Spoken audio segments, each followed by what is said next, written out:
You ask Tiger to solve. This deals with linear equations with one unknown. The final result is x equals -8/3. Let's solve it step by step.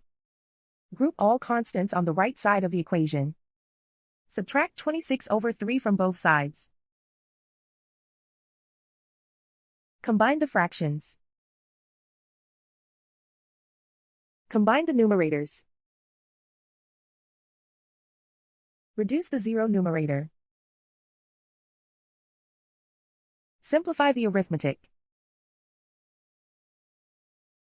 Convert the integer into a fraction. Combine the fractions. Combine the numerators. And so the final result is x equals -8/3.